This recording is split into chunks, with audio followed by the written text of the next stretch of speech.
तो hello everyone. Bharat में पिछले कुछ समय से एक बहुत सारी प्रॉब्लम्स चल रही होती हैं, लेकिन हाँ, कुछ एक छोटी-सी प्रॉब्लम है कि हमारे छोटी-छोटी बातों पर जो सेंटिमेंट्स हैं, उनको ठेस पहुँच जाती है। भावनाएँ हैं जो, उनको ठेस पहुँच जाती है। उसकी कुछ छोटी-मोटी वजहें ही होती हैं, बहुत बड़ी वजह नहीं है। ऐसे ही हमारे चीफ जस्टिस ऑफ इंडिया हैं जो प्रेज़ेंट में, बी आर गवई। उन्होंने कुछ ऐसा कह दिया कि अचानक से सोशल मीडिया पर ट्रेंड करने लगा कि जो सरकार है, उनके खिलाफ इम्पीचमेंट की कार्रवाई शुरू करे, कहाँ पर? संसद में। जो सोशल मीडिया पे लगातार ऐसा ट्रेंड कर रहा था बहुत समय से, और स्पेशली जो ट्विटर है, यानी कि एक्स है जो, वहाँ पर ये सबसे ज़्यादा ट्रेंड कर रहा था। पिछले 24 घंटे में जो सीजेआई गवाही हैं, उनके मतलब कई सारी आलोचनाएँ हो रही थी, बहुत सारी उनकी आलोचना हुई, लगातार आलोचनाएँ हो रही हैं। अभी आप देख रहे होंगे कि कई सारे ऐसे न्यूज़ रिपोर्ट्स हैं, उसने कवर किया इस चीज़ को कि ऐसा क्या चल रहा है भाई। तो यहाँ पर देखोगे आप, द प्रिंट ने भी इसको कवर किया हुआ था, है ना? ये ला ट्रेंड नाम से है, और लाइव लव है, उसने भी कवर किया हुआ था, और भी द हिंदू और भी बहुत सारे न्यूज़पेपर हैं, उसने भी कवर किया हुआ था। यहाँ पर आप देखोगे कि जो है कि चीफ जस्टिस ऑफ इंडिया हैं, उसके प्रति बहुत सारी ऐसी चीज़ें चलने लगी थी कि उन्होंने कुछ बोल दिया था ऐसा, है ना? और आप देखोगे तो ट्विटर पे ऐसे बहुत सारे बंदे हैं, उन्होंने कुछ बोला कि, और भी बहुत कुछ बोला। यहाँ पर आप देखोगे तो कुछ और बंदा है, तो वो भी यही चीज़ बोल रहा है। तो अगर आप देखोगे कि अभी प्रेज़ेंट में ये एक सीजीआई हैं, उन्होंने एक याचिका की सुनवाई कर रहे थे। उनके सामने एक याचिका आई, तो उसकी सुनवाई कर रहे थे। सुनवाई था मध्य प्रदेश के खजुराहो में जो मंदिर हैं, मंदिरों की जो श्रृंखलाएँ हैं, उसमें से एक मंदिर है जावरी मंदिर। जो ये मंदिर है, जो आप देख पा रहे होंगे, ये वाला मंदिर जावरी मंदिर के नाम से फ़ेमस है। तो जावरी मंदिर में एक प्रतिमा है, जो है विष्णु जी की, है ना? ये विष्णु जी की प्रतिमा है, जो 7 फुट ऊँची है ना? और इसमें सिर नहीं है इनका, सिर नहीं है, यहाँ तक इनकी मूर्ति है। तो इसके जीर्णोद्धार के लिए एक याचिका दायर की गई थी। तो सीजीआई ने जो है इस याचिका को खारिज कर दिया। और सीजीआई ने कुछ ऐसा कह दिया कि यहाँ पर आप देख पाओगे, go and ask the deity itself to do something now. You say you are the staunch devotee of Lord Vishnu, so go and pray now. It's an archaeological site and ASI needs to give permission. etc. Sorry। मतलब simple सी बात है। उन्होंने अगर इसका हिंदी हम अनुवाद करें तो लिखा हुआ है, जाओ और देवता से ही कुछ करने को कहो। तुम कहते हो कि तुम भगवान विष्णु के कट्टर भक्त हो, तो जाओ और अभी प्रार्थना करो। एक सिंपल सी बात में अगर देखा जाए, तो सीजीआई का कहना था, मतलब उनका मानना है, जो लोग हैं उन्होंने उनका सिंपल सा ये मानना है, सीजीआई कह रहे हैं कि जाओ और भगवान से प्रार्थना बोलो कि जिस प्रकार से आप पृथ्वी बनाते हो, भाई हमारा भी उसी प्रकार से उद्धार कर लो, खुद का भी उद्धार कर लो। बट इससे मतलब जो हिंदुत्ववादी हैं, उनका एक प्रकार से कह सकते हैं कि उनकी भावना को ठेस पहुँच गई। तो इसके लिए जो है, सिंपल सी बात है, कहा कि इनकी महाभियोग की प्रक्रिया शुरू कर देनी चाहिए। अब अगर आप देखोगे तो ये जो एक्स पे ट्विटर अकाउंट है, उसने बोला कि 1 बिलियंस जो हैं, 1 बिलियंस हैं, अरब हिंदू हैं, 1 अरब हिंदू हैं। क्या मुख्य न्यायाधीश उनमें से कोई हिंदू नहीं है क्या? सरकार को उनके खिलाफ तुरंत महाभियोग की प्रक्रिया लाना शुरू करनी चाहिए। और इस व्यक्ति जो सीजीआई हैं, भारत के मतलब सर्वोच्च न्यायालय की गरिमा को ठेस पहुँचाया है। ये किसने व्यक्ति ने, एक व्यक्ति ने लिखा हुआ था, उसका नाम जानना ज़रूरी नहीं है। नहीं तो आप भी जाओगे कमेंट सेक्शन से, फिर उसको गाली दोगे वहाँ से। तो इसका कोई मतलब नहीं है, नाम जानने का किसी का बहुत ज़्यादा नाम इम्पोर्टेंट नहीं होता, सबके नाम जानना बिल्कुल भी इम्पोर्टेंट नहीं होता है। ठीक है? सो इस तरीके से मतलब सीजीआई को बहुत बुरा-भला कहा बार-बार, और भी कहा। एक व्यक्ति और हैं, उन्होंने बोला कि जो गवई हैं, वो पक्षपाती हैं और उन्हें अपनी टिप्पणी पर शर्म आनी चाहिए। Exempt of his remarks in my opinion, he is unfit to be that esteemed position of CJI. मतलब वह मुख्य न्यायाधीश जैसे प्रतिष्ठित पद योग्य नहीं है। इतनी बड़ी बात कह दी थी। कई सारे ऐसे यूज़र्स हैं, और भी बहुत सारी कुछ बातें कही हुई थी। तो इस पे जो सीजीआई हैं, उन्होंने क्लैरिफ़िकेशन दिया।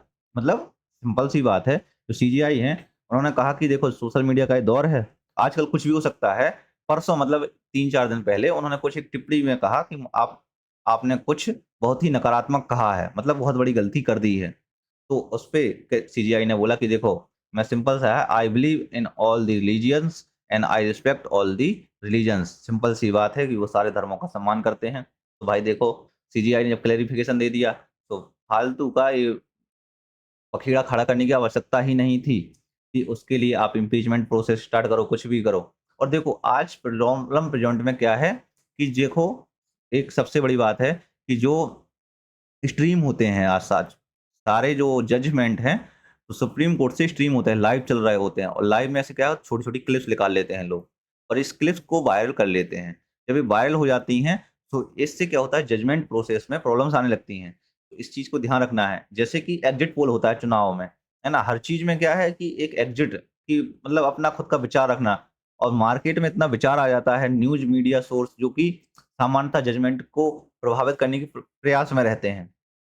ठीक है? सो तुषार मेहता हैं जो, उन्होंने न्यूटन्स लॉ को यहाँ पर प्रस्तुत किया कि जो for every action there is an equal and opposite reaction, है ना?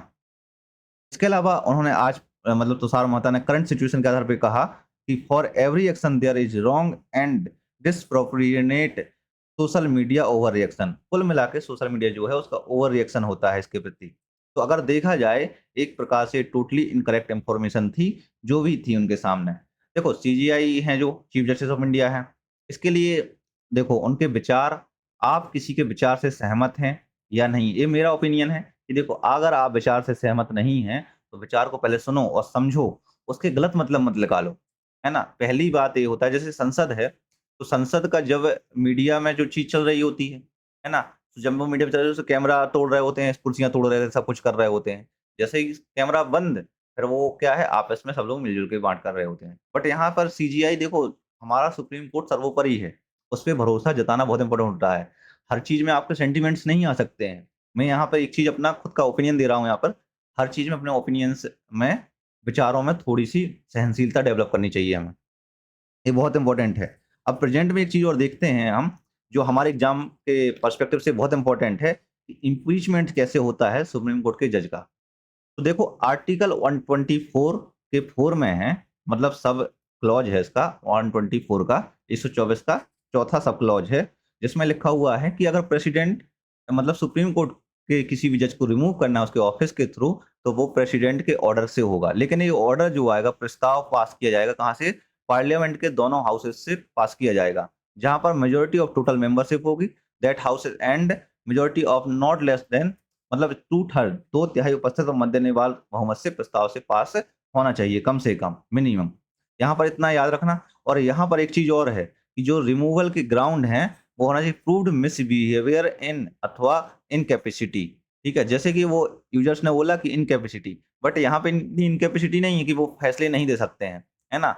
एक ध्यान रखना यहाँ मिसबिहेवियर और इनकैपेसिटी के आधार पर इम्पीचमेंट लाया जा सकता है। और यहाँ पर एक और चीज़ है ना, जो संविधान में है, कोई भी इम्पीचमेंट का प्रोसीजर नहीं लिखा हुआ है। जो जो इम्पीचमेंट का प्रोसीजर है, वो जजेस इंक्वायरी एक्ट 1968 में लिखा हुआ है। और इसमें सिंपल सी बात है कि जो भी प्रस्ताव लाया जाएगा, अगर राज्यसभा में लाया जाता है तो 50 मेंबर्स के साथ साइन होना चाहिए और अगर लोकसभा में लाया जाता है तो 100 मेंबर्स के साथ साइन होना चाहिए।